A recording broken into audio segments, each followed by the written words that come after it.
parler d'un sujet qu'on ne parle pas assez malheureusement et ça me touche personnellement. Je sais que depuis ces dernières années, il y en a plusieurs qui sont touchés par ça. Vous avez sûrement vu le titre. Je vais vous parler de l'endométriose. C'est une maladie qu'on m'a diagnostiquée tout juste en 2019. On n'en parle pas beaucoup parce que je sais pas, c'est pas encore très connu parce que c'est une maladie qui est récente, qu'on vient à peine de découvrir il y a quelques années. Et tout d'abord, commençons par le début. Quand j'avais mes règles, je les ai eues au collège, je les ai eues très tôt, en 6e. Et comment dire que la première année où je les ai eues, en fait, j'avais mal, mais mal, mais sans plus. J'avais mal comme à peu près toutes les filles qui ont leurs règles. Et on va dire qu'au début ça allait, mais d'année en année ça s'est aggravé. Genre vraiment. Depuis genre tout mon collège, il fallait que chaque mois mon père vienne me chercher de l'école parce que ça n'allait pas du tout. J'étais en train de mourir. Moi dans ma famille on comprenait pas parce qu'on me disait que ma mère elle avait pas si mal. Quand je vous disais que en fait je n'arrivais plus à... En fait faut pas me parler. Très clairement. J'ai super mal. Et je suis avachie sur mon lit. Je peux pas me lever. Et un truc très bizarre, c'est que je vomis tout le temps. Genre on dirait je suis enceinte. Je peux pas manger. Je peux pas manger parce que je sais que si je vais manger, je vais vomir. Et c'est ce qui se passe à chaque fois. Même une gorgée d'eau, je pouvais pas parce que voilà quoi. Et des fois même quand je mangeais pas, j'allais vomir et j'avais trop mal au ventre quand je dormais pas toute la nuit. Et au début je comprenais pas. Je me disais que c'était peut-être normal, que tout le monde avait mal en fait quand on avait ses règles. Et je suis arrivée vers la période du lycée où je me suis dit que ça va plus parce que je ratais souvent, enfin je venais en cours parce que ma mère ne voulait pas que je rate les cours évidemment et moi non plus je voulais pas rater les cours. Sauf que après il y avait mes amis qui me disaient mais c'est pas normal d'avoir mal comme ça, j'ai mal mais pas à ce point, toi on peut plus te parler très clairement. Il y a même des cours où j'avais mes profs qui limite qui me laissaient pas dormir mais j'étais avachie sur le bureau et franchement ils voyaient que ça allait pas parce que j'étais plutôt du genre sérieuse et dormir en classe c'était pas trop mon genre.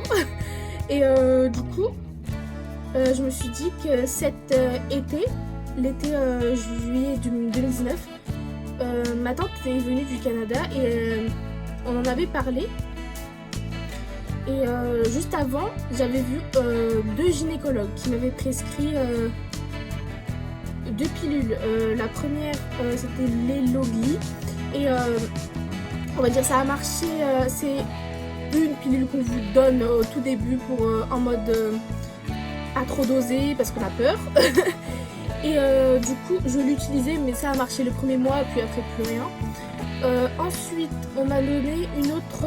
Je suis allée voir une autre gynécologue qui m'a donné une autre pilule. Mais là, c'était du genre, j'ai plus mes règles du tout. Du coup, ma mère, ça lui plaisait pas. Ça lui plaisait vraiment pas. Et du coup, moi, je la prenais parce que genre j'avais plus mal. Si je les avais pas, j'avais plus mal. Du coup, moi, je la prenais. Et je crois que c'était Antigone et là c'est une autre pilule, c'est la même action mais juste c'est un générique ou un truc comme ça, c'est Optimisette. Et du coup je continue même de la prendre maintenant. Mais quand je voyais, en fait c'était ma meilleure amie qui m'a dit que j'avais peut-être l'endométriose. Et j'avais commencé à chercher sur internet, blablabla, c'était quoi. Et j'ai vu les symptômes et ça me correspondait vraiment. Donc quand ma tante est venue, elle nous a dit d'aller voir un spécialiste. Et c'est ce qu'on a fait. La deuxième gynécologue m'avait dit de faire une échographie, mais sans plus. Et le spécialiste, il était un peu choqué de voir que elle m'avait donné ça sans vraiment comprendre ce que j'avais. Genre en mode pas mal, ok bon bah tiens. Et du coup quand j'ai dû faire une IRM. C'était la première fois que j'en faisais une. Ça m'a pas fait vraiment flipper, mais bon c'était juste chiant de devoir tout enlever, les boucles d'oreilles, tout, vraiment tout. Et bref, on est sous une grande machine, bref, et tout. Donc quand j'ai eu les résultats, je suis revenue chez le spécialiste et là, il m'avait dit que j'avais bien l'endométriose. C'est quand notre endomètre, c'est une muqueuse et moi, il est beaucoup plus épais que la normale. Et quand j'ai mes règles, il y a des cellules de l'endomètre qui vont aller se propager un peu partout. Et du coup, bref, ça fait une inflammation. Et il m'a dit que j'étais au stade 3. Ouais. Du coup, vu que j'étais au stade 3, moi, en fait, au début, quand il nous avait parlé, il nous avait dit qu'il y avait soit moyen que je continue à prendre la pilule que l'ancienne m'avait prescrite, parce qu'il avait dit que tant que ça marche, c'est bon, et elle n'était pas vraiment très dosée. Du coup, il y avait... voilà, il essayait de rassurer surtout ma mère. Et du coup, je continue à la prendre même maintenant. Et comment dire,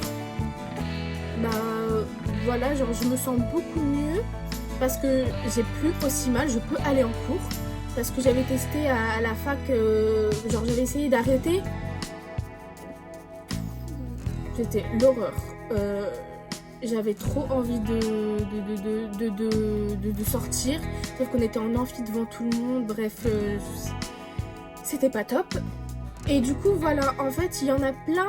De plus en plus de jeunes filles ont cette maladie, mais qui savent pas vraiment. Parce que moi, depuis le collège, je vous dis que fallait que mon père il vienne me chercher, mais bon,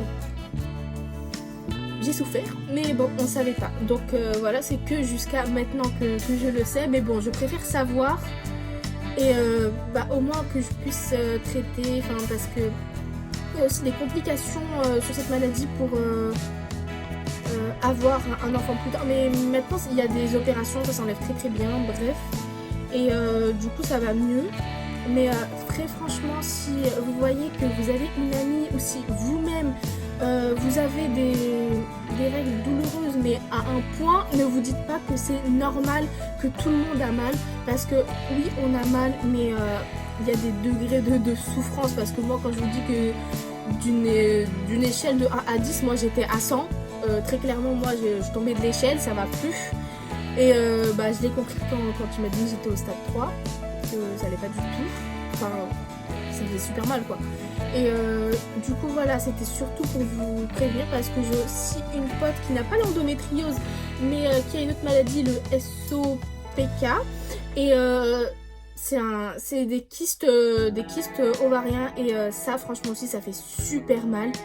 Et il faut se renseigner, il faut consulter, il faut en parler à ses parents parce que voilà, il faut toujours savoir, faut pas avoir peur, faut pas avoir honte, et surtout faut pas se dire que c'est normal. Voilà, donc j'espère que cette vidéo aura servi à l'une d'entre vous, et voilà. Moi ce que je voulais c'était en parler avec vous, c'était en parler pour que les personnes qui sont dans ce cas-là réagissent, fassent quelque chose, parce que moi j'ai attendu très longtemps en me disant que c'était tout à fait normal, que je devais avoir mal en fait parce que c'était la vie, mais non, en fait on mérite pas de souffrir comme ça. Et très clairement je vous encourage à en parler et à aller voir des spécialistes si vous pensez que vous avez peut-être l'endométriose. Et plus tôt vous détecterez cette maladie, plus tôt vous serez prévenu et vous saurez quoi faire pour plus tard. Voilà, j'espère que cette vidéo vous aura plu et que ça pourra vous aider. En tout cas, moi, ça m'a fait très plaisir de vous en parler. Et n'oubliez pas de vous abonner, ça me fera très plaisir de partager cette vidéo. Et voilà, si vous voulez plus de vidéos comme ça, dites-le moi en commentaire.